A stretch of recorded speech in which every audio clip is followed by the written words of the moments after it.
Thanks for joining me for this workflow demonstration. I'll be showing you how I create this image using Lightroom, Photoshop and Alienskin Exposure X4. This is the original image as it came out of camera. I used the Nikon D750 with the 105 micro lens. It's way too saturated and strong for the feeling that I want to create with this image. It's a peony and the flower seems so soft and gentle to me, but the colour is just too strong. So I'll be playing with the different settings and pushing and pulling them to create the feel that I want, reducing the saturation and reducing the colour, and then putting colour back in and changing the tones. I'll go down the different panels in the develop module. The only thing I'm really going to touch here is I'll add a little bit of clarity in, bring it up a fraction. I'm going to reduce the vibrance and the saturation here. And now I've softened it, I'm going to bring a little bit back by putting a medium contrast tone curve on there. I'm going to add a little bit of colour. I'm going to hold the Option key down so that I can see what colour I'm getting.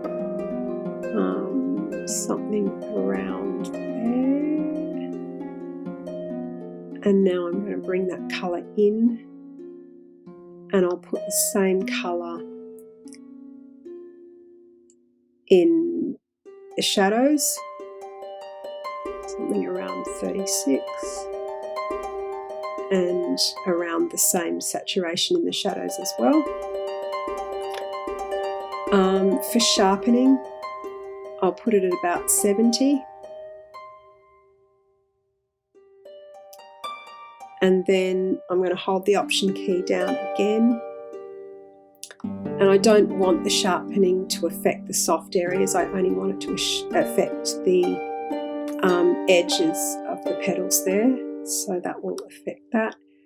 Luminance I'm going to have just under 30, somewhere around there. That'll do. And I'll tick those. Normally I have those selected with a preset, but I just wanted to demonstrate that. Now it's ready for Photoshop, so Command E will open it in Photoshop.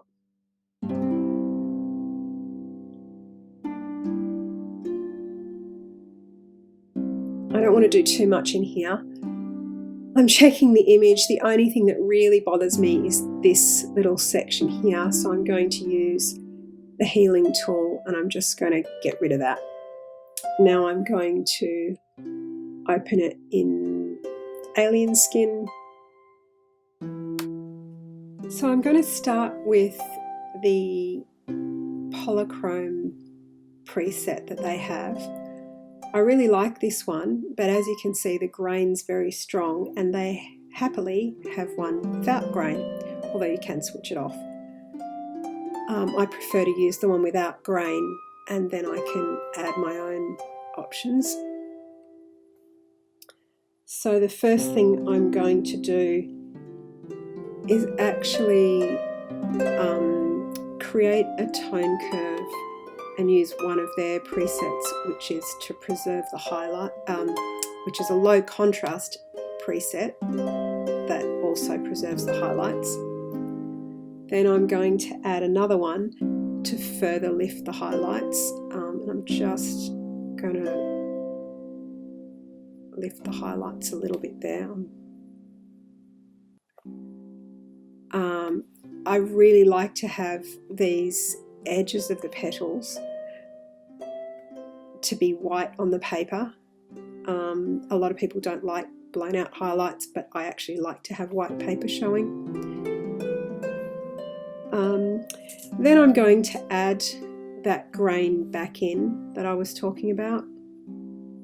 So I'm just going to add it into the shadows. They've got a preset, add detail to blocked up shadows, and it's 25% grain. I think that's just perfect for this particular photo.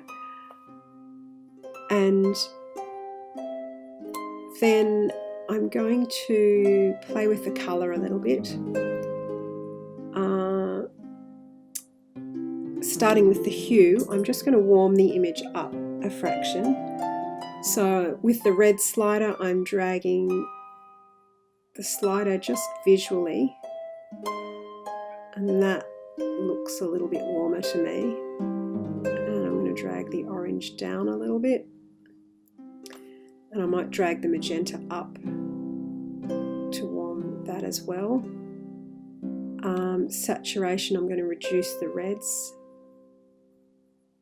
a little bit, and maybe reduce the magenta a fraction. And then the luminance, bring the reds down just a little bit,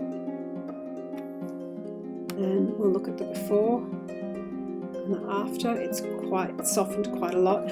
I'm not happy about this green in here, but I know I can fix that in Photoshop, so I'll apply it.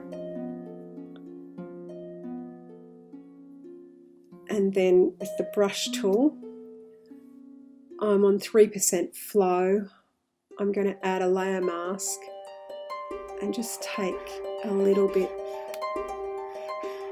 of the effect off that area there. And because I haven't got too much grain, it won't affect it too much. Just to get rid of that green, because I didn't like that. And then flatten the image, and that's it. So the bottom image is the one straight out of camera, the top right is the one we did in Lightroom, and the top left is the final image. Here are a couple of other images in the same series. Thanks for watching, I hope you enjoyed it.